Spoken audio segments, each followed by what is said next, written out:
Hei folkens, og velkommen tilbake til Reise-TV'en. Vi har nå gjort oss ferdig med Göta kanal og skal fortsette reisen vår i Sør-Sverige. Vi starter denne delen av turen i Stegeborg.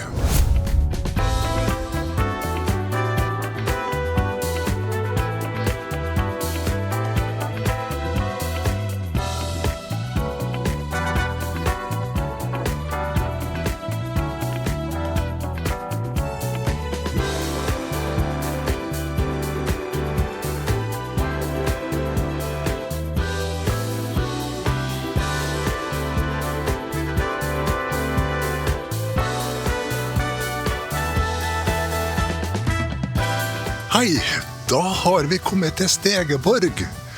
Vi ser slottsruinene like bak oss her, og dit har vi tenkt oss en tur nå.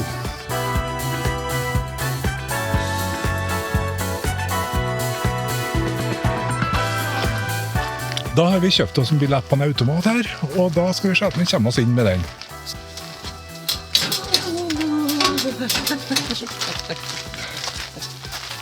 Vi kom inn. De eldste bygningene fra 1200-tallet her på Stegeborg slott. Opp gjennom årene har det vært både kongelige og adelsmenn som har residert her. Er man spesielt interessert i historien, så finnes det en audioguide her. Vi tok det mer som en kveldspromenade, og rusla bare litt rundt for å få med oss høydepunktene her.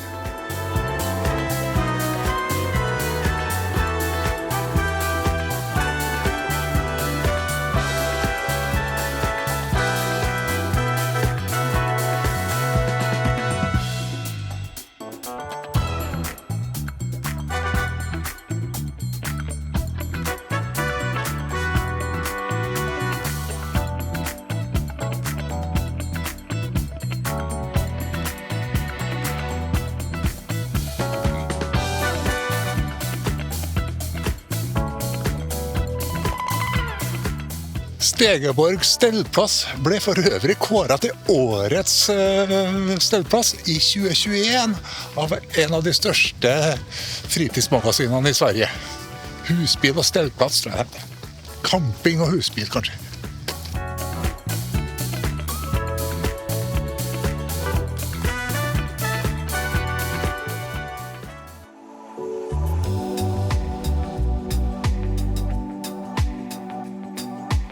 Vi fortsetter turen nå videre sørover og skal til Kleva gruve i Småland.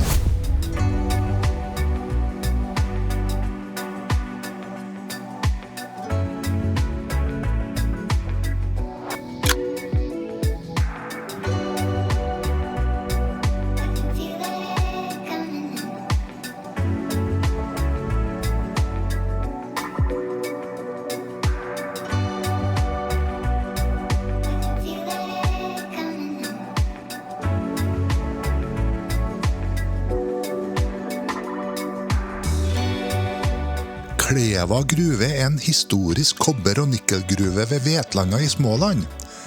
Det er et familievennlig turistmål med gruvevandringer, museum, gullvasking, skattejakt, hinderleip og muligheter for overnatting i hytta.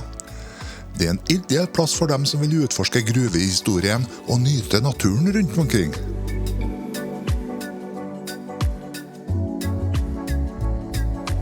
Vi fikk utdelt lommelykt og hjelm før vi startet på gruvevandringen. Du kan også få låne støvler dersom du kommer litt lettskodd. Enkelte områder inne i gruven kan være både bløt og sølete, så det er helt nødvendig at man har fottøy som er tilpasset det her. Gruvegangen inn til storgruva er 270 meter lang. Her måtte i alle fall jeg gå litt krumbøyd for å ikke stange hjelmen i taket hele tida. Man kan gå rundt i gruva helt på egen hånd. Vi kjøpte oss dog et guideheft i kiosken for å få et bedre utbytte av turen. Sjakten i storgruva er 100 meter dyp. Før man fikk sprengt ut gruvegangen inn til storgruva, måtte man bære malmen opp ved bruk av stiger. HMS var et ukjent begrep på denne tida, og gjennomsnittsalderen på gruvearbeideren var bare 34 år.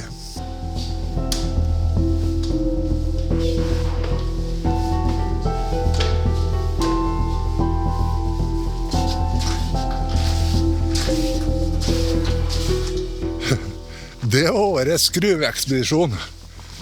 Og nå kom vi ut til 20 plussgrader inne i gruva, så var det 1 plussgrader og bløtt. Nå skal vi prøve å finne oss en plass å bo, og klokka begynner å nærme seg 4, og vi får ikke peiling på hvor vi skal hen ennå. Så tida vil vise.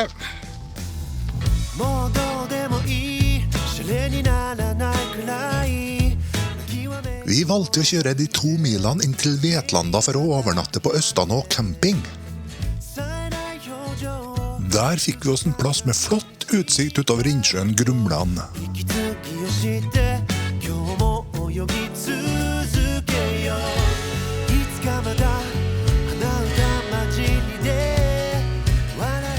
Ferden vår går videre sørover, og nå skal vi til Kalmar.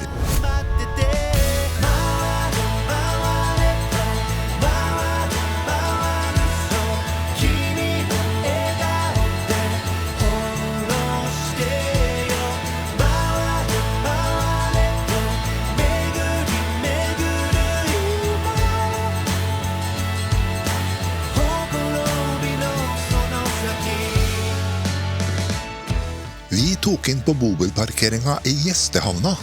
Her tilbyr man 14 overnattingsplasser med alle nødvendige fasiliteter for en bobilist.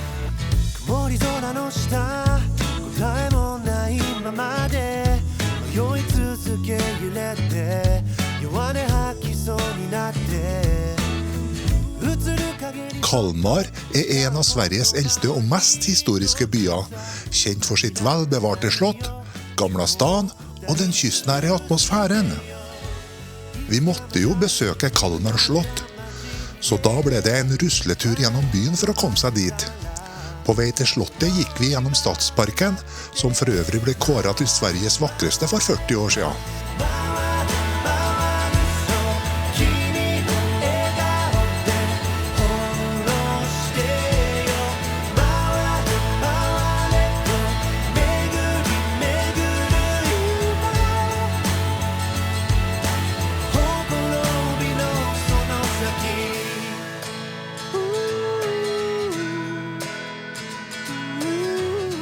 Kalmar slott, som ofte blir kalt Nordens perle, troner majestetisk ved Østersjøens bredde som et symbol på svensk historie. Slottet er omkranset av frodige voller og dype vollgraver, som skaper en atmosfære av både beskyttelse og skjønnhet.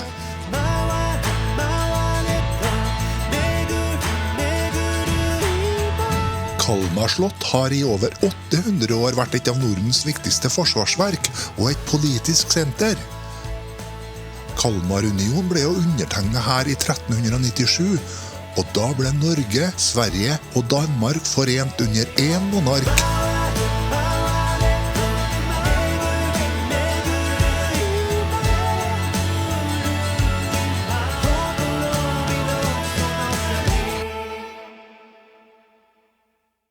Vi befinner oss nå på bobilparkeringen i Kalmar og skal kjøre over den 6 kilometer lange brua ut til Øland.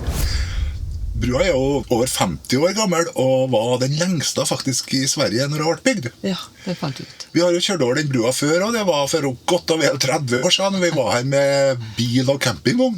Ja. Vi har blitt noe forhåpning om å kjenne oss igjen, men vi kjører oss en tur likevel.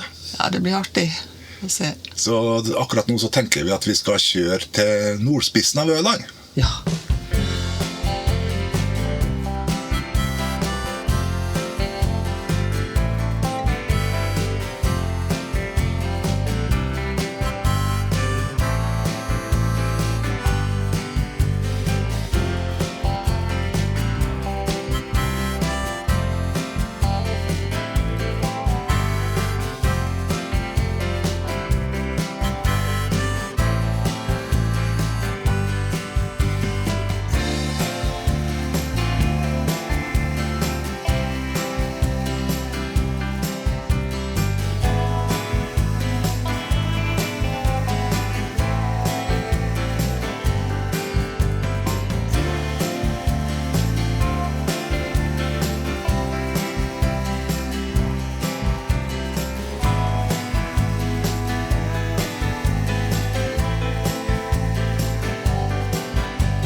Da har vi kommet til nordspissen av Øland. Og her finner vi Longe-Erik. Altså det fyret som er bak meg her nå. Fyret ble bygd i 1845 og er 32 meter høyt. Fyret ble satt ut av drift på 90-tallet og har nå kun et markeringslys på toppen.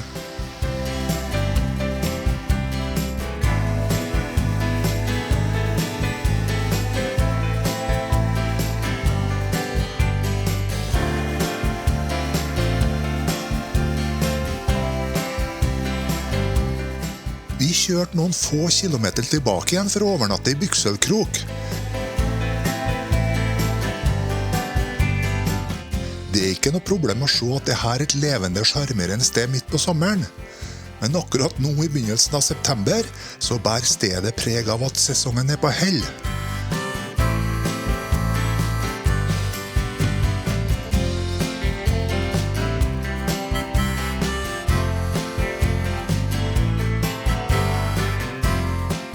Det mest spennende som skjedde var faktisk at ferga fra Oskarshamn ankom havna.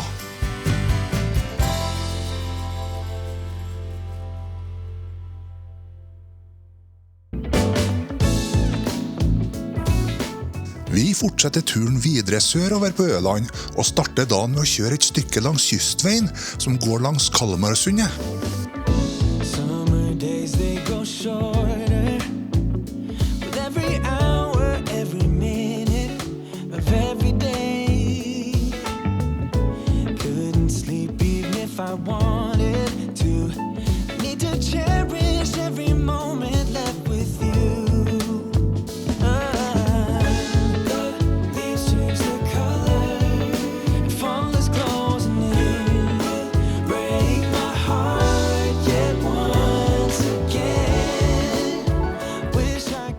Vi stoppet opp ved Borgholm slott, men valgte å ikke bruke så mye tid der denne gangen.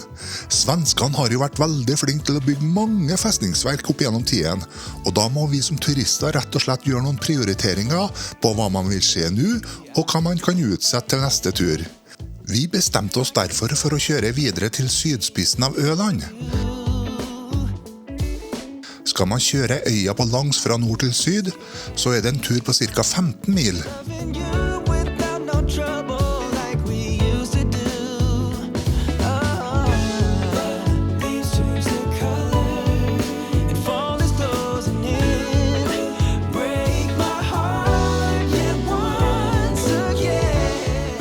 Dette er Karl 10. Gustav sin mur her på Øland.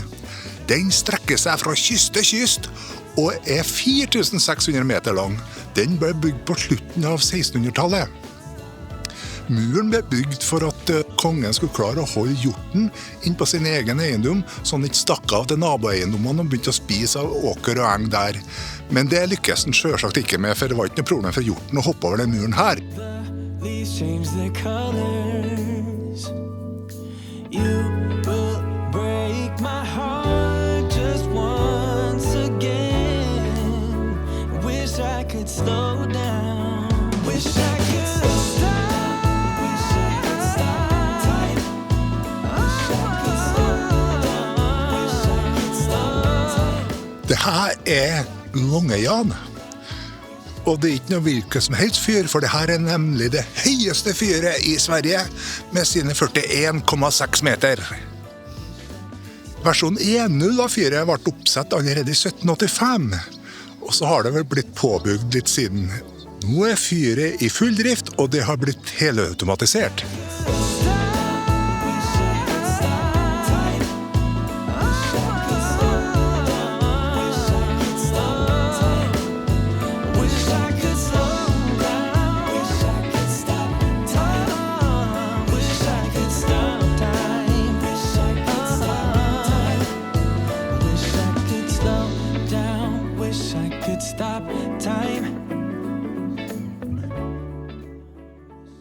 Whenever you're lonely, just pick up the phone and call me.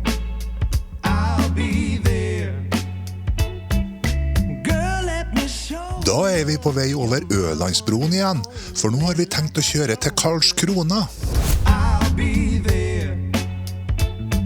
And if you get blue, I got the loving for you. Yeah. I'll be there.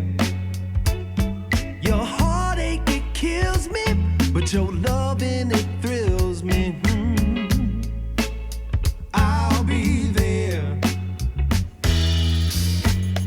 Whatever tomorrow may hold, I know you're the one for me, child. Vi tok inn på Handelshamnens stellplass. Dette var en av de mer populære bobilplassene. Kanskje ikke så rart når man ser på de gode fasilitetene og den sentrale beliggenhet ved sjøen, som gjør det enkelt å utforske byen og dens attraksjoner.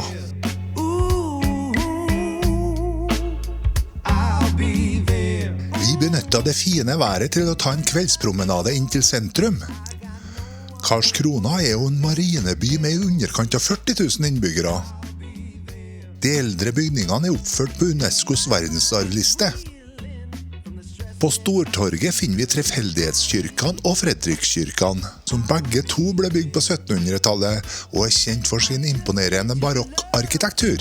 And I long for your touch, won't you tell me I'll be there.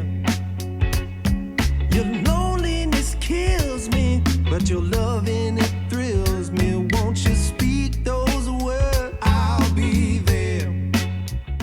Turen går videre vestover og til det lille tettstedet Nogersund. Hold, I know you're the one for me, child.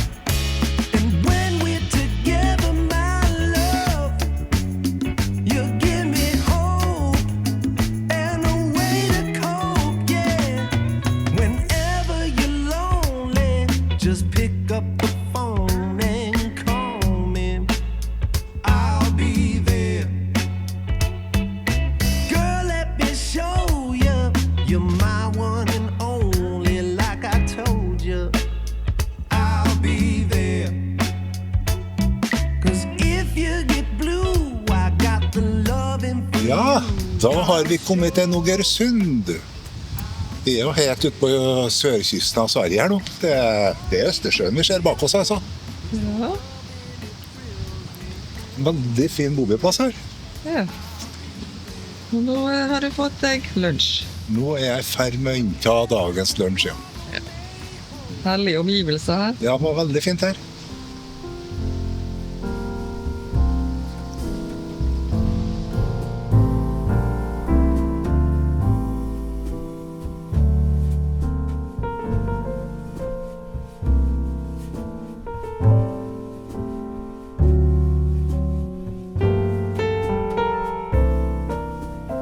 Nogersund er en liten fiskelandsby med 400-500 innbyggere.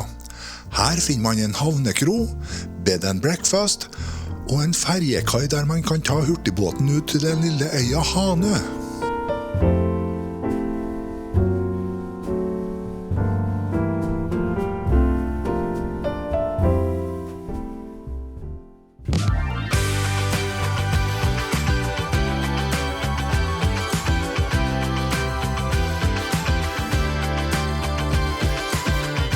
Vi fortsetter i retning Øresund, for nå skal vi på sirkus i Malmö.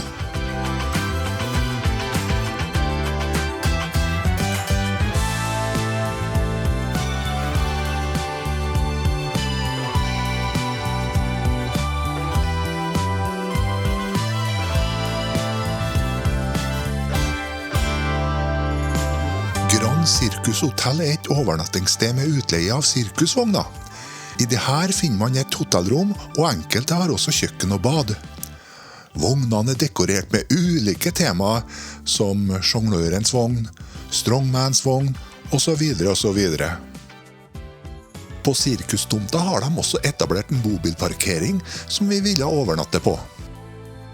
En mer spesiell bobilplass skal man lete lenge etter. Det er ikke så ofte man får parkert i nabolaget til et ferdigrigget sirkustelt.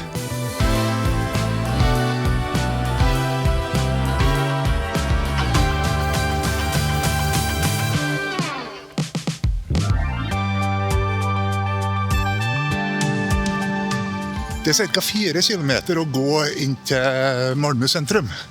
Men vi tar shortcutten i dag, vi tar nemlig bussen. Og da er det buss nummer 4 som gjelder.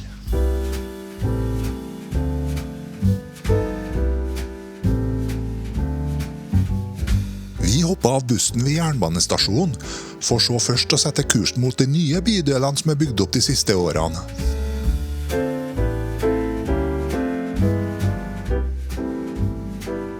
Nyhamna og Vestre Hamnen eksempel på industriområder som har blitt gjort om til en ny bydel den senere tida.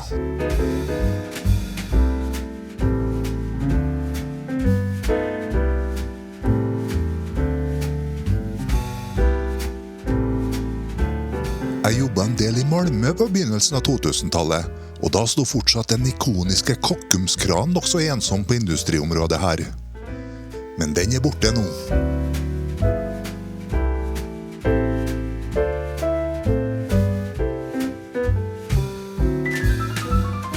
Turning Torso var Sveriges høyeste skyskraper når den ble ferdig i 2005. Med sine 190 meter den fortsatt den tredje høyeste boligblokken i Europa. Bygget har blitt et naturlig landemerke i Øresundregionen, og har derfor til en viss grad erstattet den store Kockumskranen som byens signaturbygg.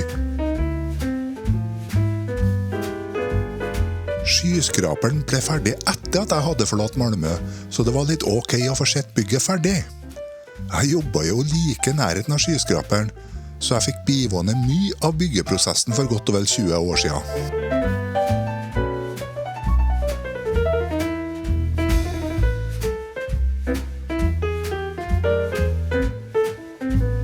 Det mye spennende arkitektur i de nye leilighetskompleksene i Vestre Hamnen. Her finner man også trendy kaféer og restauranter.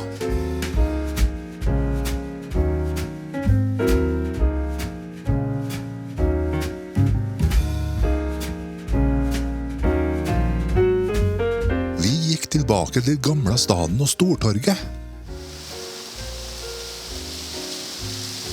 Deretter fortsatte vi til den største lunsjplassen i byen, nemlig Lilla Torget.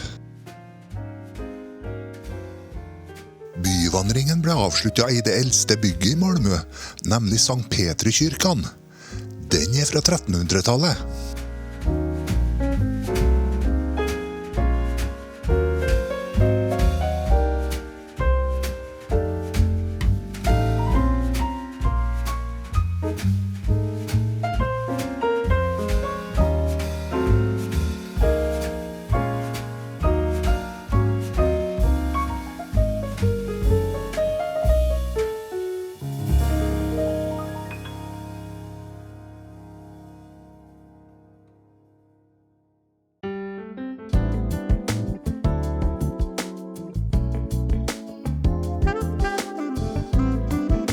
Da det en ny dag, og det regner. I dag skal vi ikke reise så langt. Vi skal nemlig kjøre nordover til Landskrona. Det en tur på bare 5 mil.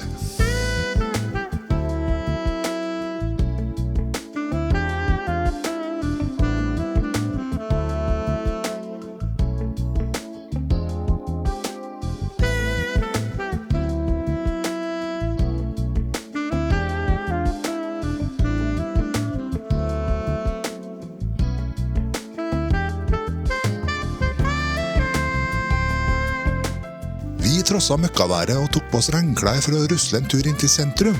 Og da var det i alle fall noen i reisefølget som fant en passende innendørsaktivitet.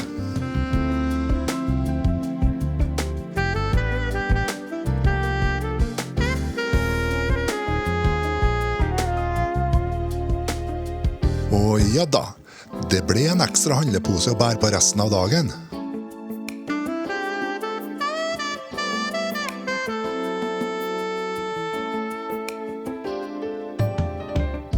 Været ble litt bedre utover dagen, så vi bestemte oss for å gå en tur til Landskrona slott.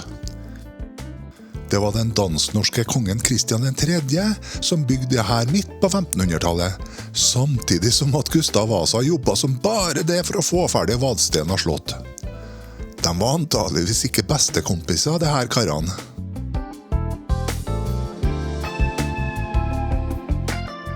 Landskrona har flere historiske bygninger, som for eksempel rådhuset og teatret.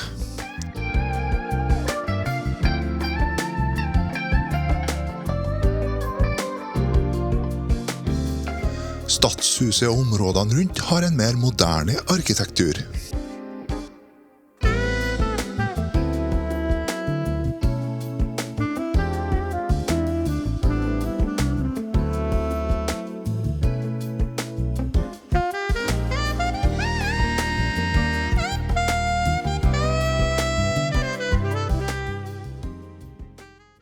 And life is just a chain of moments spent. Da fortsetter vi nordover, for nå skal vi tilbake til Trollhättan. Maybe a love like ours can lead out its call. I will keep you near until the world ends and you are safe with me. Da er vi tilbake i Trollhättan igjen. Det er jo ikke å legge skjul på at det her er en av favorittplassene våre i Sverige. Vi startet jo turen langs Göta kanal og resten av Sør-Sverige herifra også. Så hva passer vel bedre da enn å avslutte turen også her? For oss nå så gjenstår bare transportetappen tilbake til Trondheim. En tur på godt og vel 70 mil. Men vi har flere reisevideoer på gang. Så heng med, så får du se hva som skjer.